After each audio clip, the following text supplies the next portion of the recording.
morning, everybody. Steve and I are visiting in Walla Walla, Washington today. This is a small town in eastern Washington where around 33,000 people live. And we're going to be doing a little bit of history learning today at the Fort Walla Walla Museum.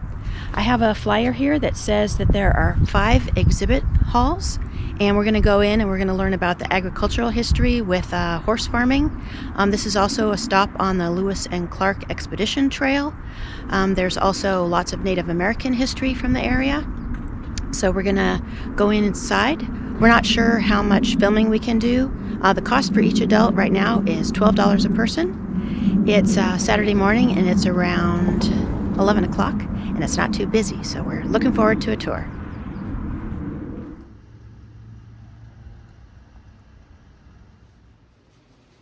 We just purchased our admission to the left there. We're going to walk around some of the rooms. Who lived in Walla Walla? The name Walla Walla is a name meaning many little waters.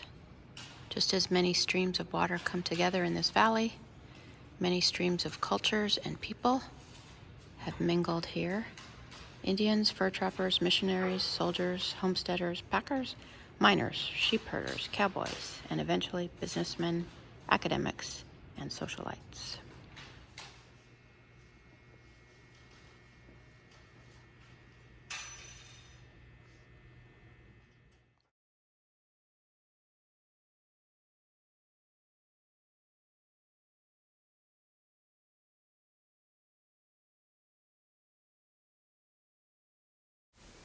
These items are a collection donated by the Lloyd family in 2005. Their ancestors, Albert and Lois Lloyd, settled in Walla Walla around 1856. The Lloyd family established good relations with the local Plateau Indians, and the good relationship spanned many generations. Gift-giving was an important part of their respect and friendship.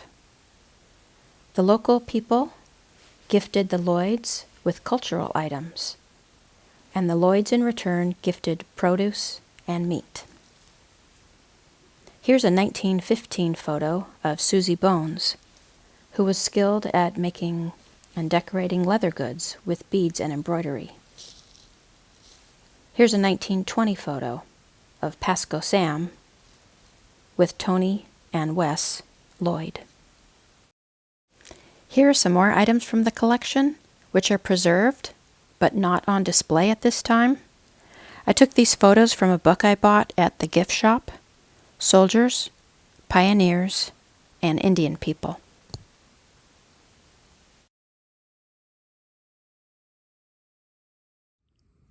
The Lewis and Clark Expedition of 1804 to 1806 was the first recorded contact with the local Indian people. Yellupt, headman for the Walla Walla people, welcomed Lewis and Clark and gifted them with a white horse. Clark gifted in return his sword, a peace medal, and other items.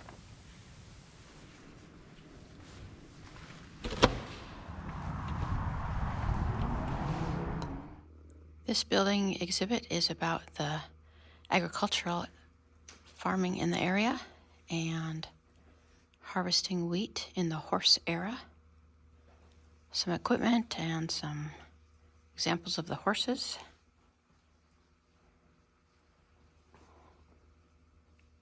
Steve's much more knowledgeable about farming history than I am, but this here explains that throughout most of the Walla Walla area, it became the custom for grain to be cut with a push header and hauled directly to the stationary thresher, or stacked until the stationary thresher was available.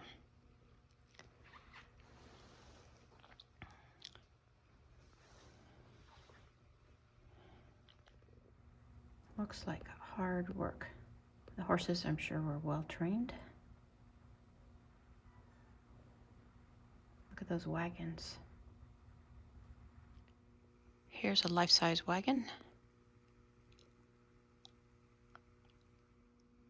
They're called header box wagons, and the wagons were used to carry the cut grain from the push header to the stationary thresher.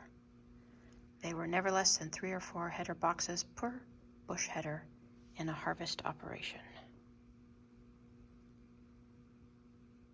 So the water wagon was also a necessity, and it was pulled by a team of 4 to 6 horses, and the driver was called the water bucket.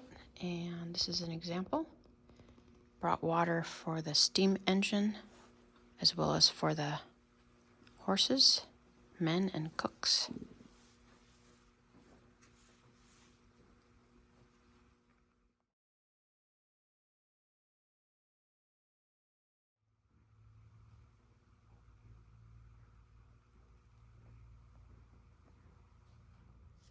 So here's a picture of a stationary threshing machine, and go back and give you a view of it here.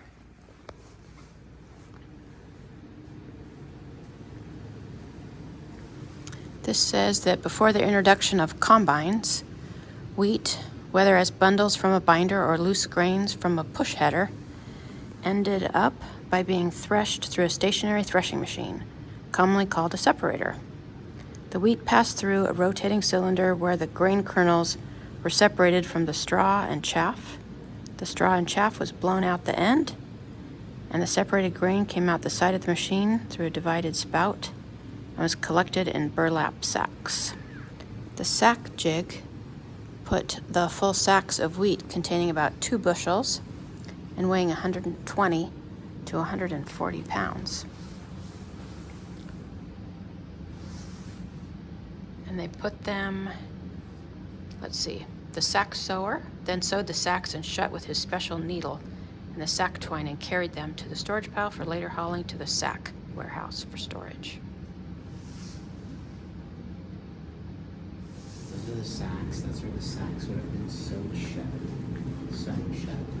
This is where the chaff would have come out. Okay. And this thing was steerable, so that you could blow it that way. Okay. Or blow it that way. Yeah. Or blow it straight back. Okay.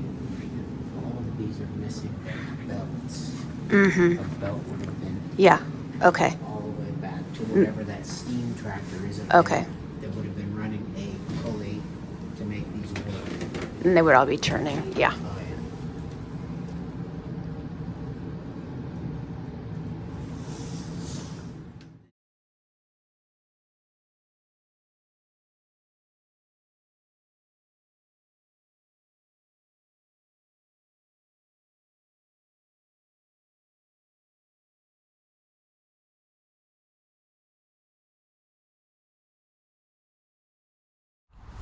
What do you think about that, Steve?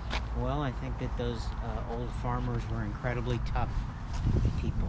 Incredibly tough. How long would it take them to do the harvest? I mean, like, would that be?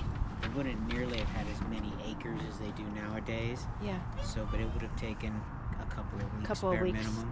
Because Yeah. you only have so much time. Yeah. To get it in. Yeah.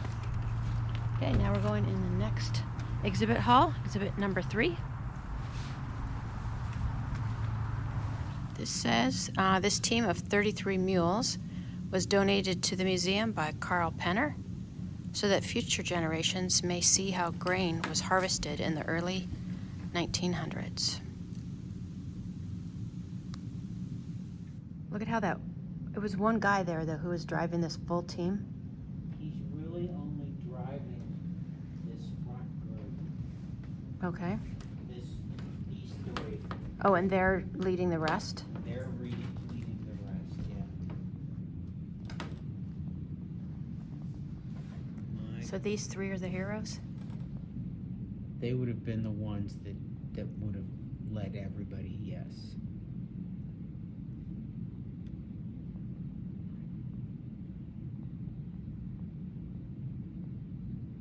I wonder if it was always, they all had blinders. See how they couldn't see one another? Yes. I don't know if that's common or not, but yeah, couldn't see behind them. This is explaining to us the hitching system. It was invented, it's called the Scandoni equalizing hitch. The hitch spreads the load equally to each animal in the team. Heavy loads could be pulled on steep hillsides, like those you are viewing. Power could be increased by extending the hitch pattern in tandems of 6 animals. This is great. We can walk around here and see kind of what it would have been like.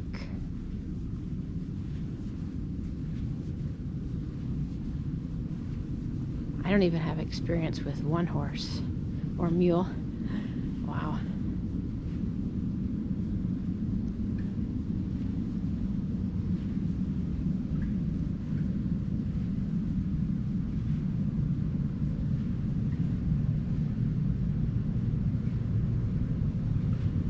There are the bags of wheat stitched up.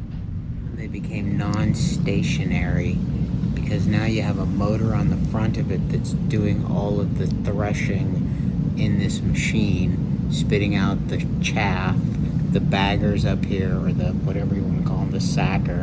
And there's a guy up there that's dropping this header up and down depending on the hillside that you're on. Okay. So yeah, this is when they started becoming mobile. Okay, as opposed to the first one was where it just sat there and you had to bring all the wheat to it and then haul it away. Yeah. And the chaff would just be dropped out the back of this. Okay. And then the sacks would just fall off on the ground, and then a team would come along and pick them up. Okay. Pretty freaking amazing. Oh, well, it's on flat ground, and then you can see this guy's actually got the header tipped upwards, and he's down here. And this one actually, the whole instrument is tipped, and this one it's actually tipped down. So this one's down, that one's up. The whole thing is level, and that one's on a level. That would have been the easiest. Wow. So you were saying that one guy might have several of these teams? I read next door that one guy had 150 horses, but these aren't traditionally pulled by horses. They would have been mules.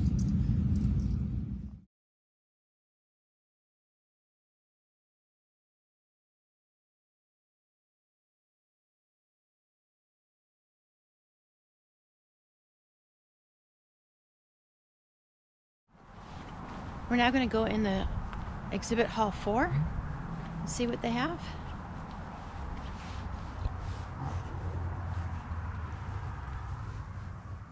Woodwork, livestock. Wow.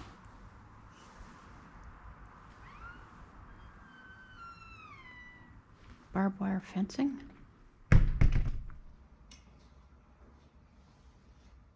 Wow. I know some people collect this. I don't know much about barbed wire, but some of it looks pretty pokey.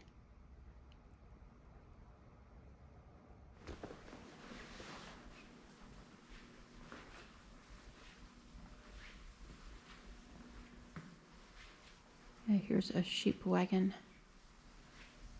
Let's go take a look in there.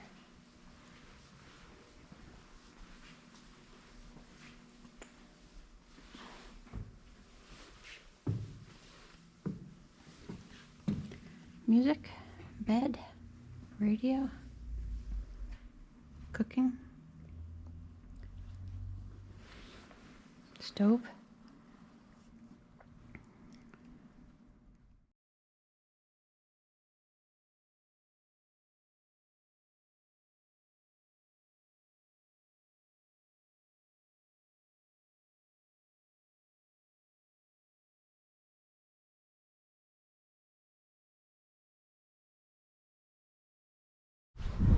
It was freezing cold in that building. They probably had the heat on in the first one too. But anyway, no heat on in that one, so it's actually warmer outside. And I think we have one more exhibit hall. Is it called firefighting? Or I don't know. Check it out.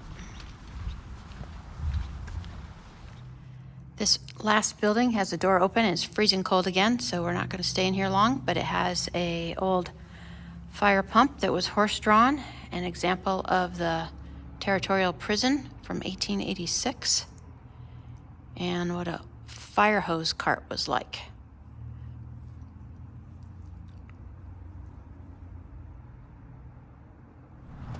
So we finished the exhibit halls, and now we're going to take a little walk down the hill here and see some historic buildings that have been moved in to the area.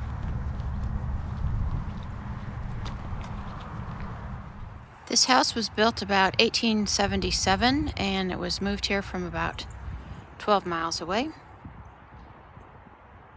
The logs were hand hewn with a broad axe and put together with wooden pegs. The harness shop. I bet in the summertime they have these unlocked and you can look inside.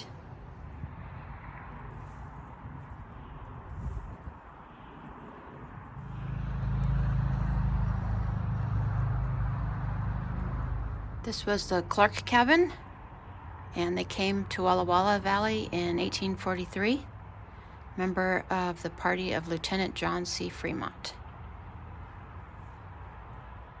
And this cute little cabin was for children to play, built around 1925.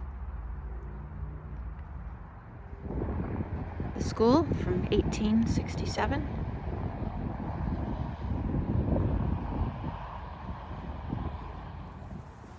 Blacksmithing and wagon repair shop.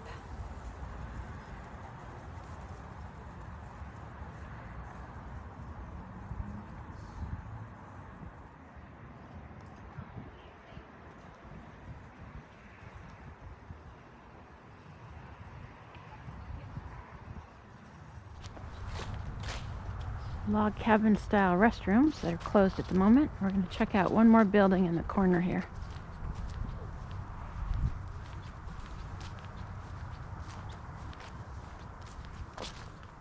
And this is the Davis cabin. The family moved from Iowa, I believe, 1863.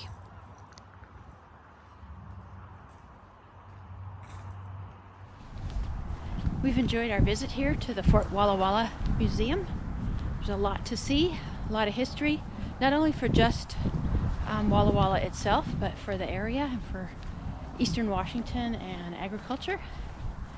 And there's stuff for kids to do, playground here, and outside the museum area there's a big park. It's a little cool today, but I imagine on a sunny day you could bring a picnic and hang out here for a while. What do you think, Steve? I think Worth a visit? Yeah, it's worth a visit. Yep. Yep. Seeing the old agriculture stuff's kind of cool. Yeah, pretty impressive. So, thanks for joining us. Have a great day.